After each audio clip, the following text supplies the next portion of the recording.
Betul. Ya, terutama keputusan di MK yang menggolkan anak sendiri.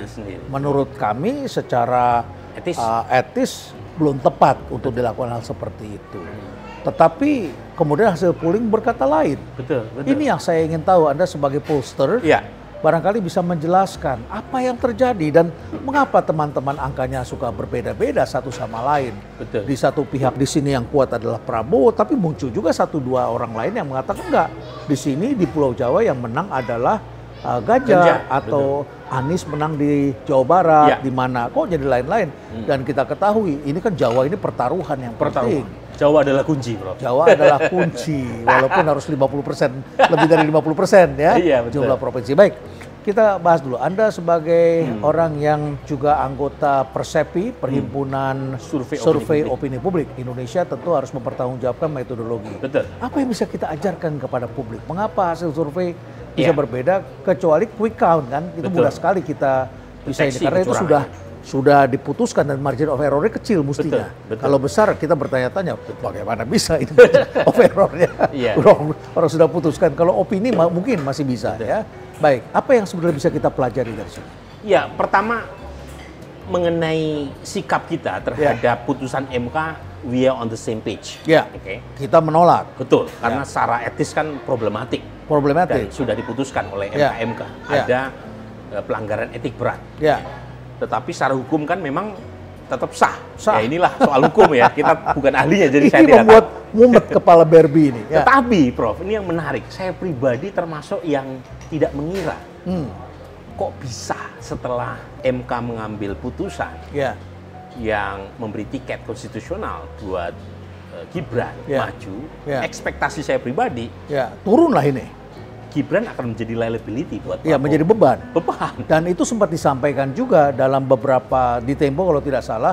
Disampaikan bahwa Prabowo juga pusing, surveinya turun begitu. Jadi saya pribadi juga awalnya punya ekspektasi itu. Tapi kan saya harus betul-betul melihat data adalah data. Anda harus turun ke lapangan. Ternyata antara logika intelektual sama logika elektoral publik itu beda. Dan saya sampaikan apa adanya ya. Sebentar, Mas Burhan. Anda nyampaikan ini Anda sebagai pollster. Saya kebetulan Anda tidak merangkap sebagai konsultan untuk pemenangan. Saya hanya melayani survei saja. Survei buat semua saja. calon. Jadi Anda tidak menjadi konsultan untuk salah satu calon presiden, tidak? Jadi lembaga saya itu memang fokusnya di survei. Makanya kita punya survei sampai ribuan tadi. Misalnya dari dalam dan luar negeri. Nasdem minta Anda bisa lakukan.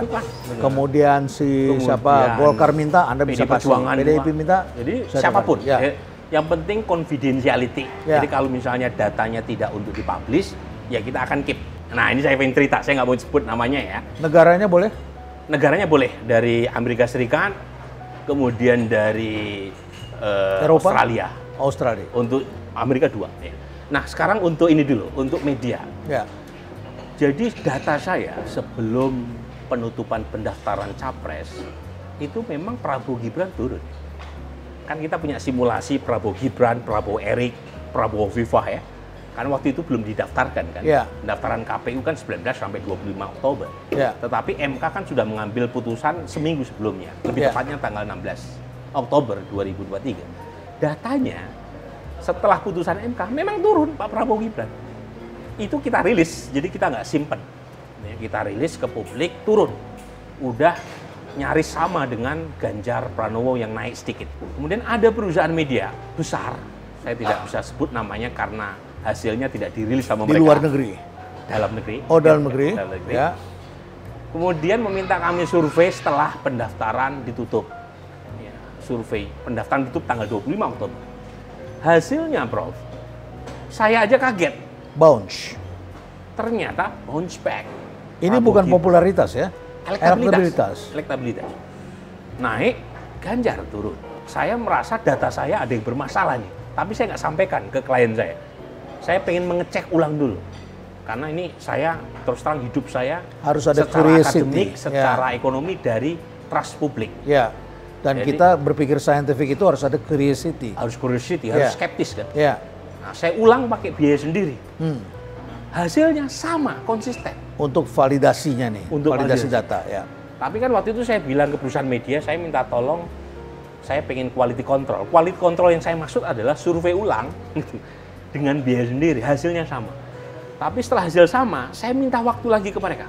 Karena saya menunggu survei tatap muka yang sedang berjalan. Oh, tadi by phone. Tadi by phone. Lebih murah, tapi tidak ada personal touch. Kita tidak bisa baca. Betul.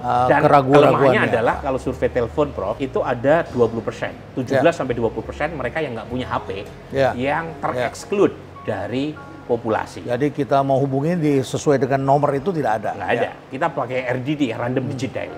Nah, sampai kemudian kami putuskan nunggu yang survei tatap muka kerjasama sama pihak lain. Mengapa penting? Triangulasi, semacam triangulasi lah, semacam itu ya. Selain itu juga karena tatap muka itu kan semua anggota populasi pemilih itu punya hak yang sama, terpilih sebagai sama. Ini golden standard untuk survei. Karena nggak ada anggota populasi yang di-exclude. Hasilnya sama saja, beda 0, padahal surveinya kita tracking kan, respondennya beda-beda. Tidak ada stratifikasi yang menonjol salah satu segmen begitu? Jadi intinya ini memang ada kejadian luar biasa yang terus terang mengagetkan saya. Nah, makanya kemudian saya mengutip istilah yang dipakai oleh Pramudia Anantatur. Dia menyebut istilah badai dalam secangkir kopi. Badai dalam secangkir kopi. Waktu itu konteksnya Pramudia menggambarkan kudeta G30 SPK itu hanya elit. Hanya elit di satu tempat. Itu bukan isu yang penting buat publik. Dia menyebutnya badai dalam segelas kopi. Ya. Nah, saya mengadopsinya dalam konteks sekarang badai dalam secangkir kopi. Konteksnya adalah isu tentang MK, isu tentang politik dinasti.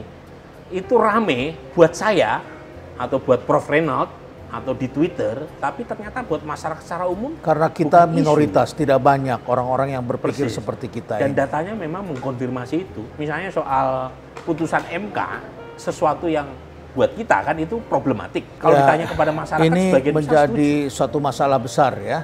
Ketika apa yang kita pikirkan, apa yang baik bagi bangsa ini, secara moralitas, secara etik yang dipegang oleh sejumlah orang, ternyata memiliki nilai yang tidak sama dengan rata-rata masyarakat. Ya, clarity ini penting.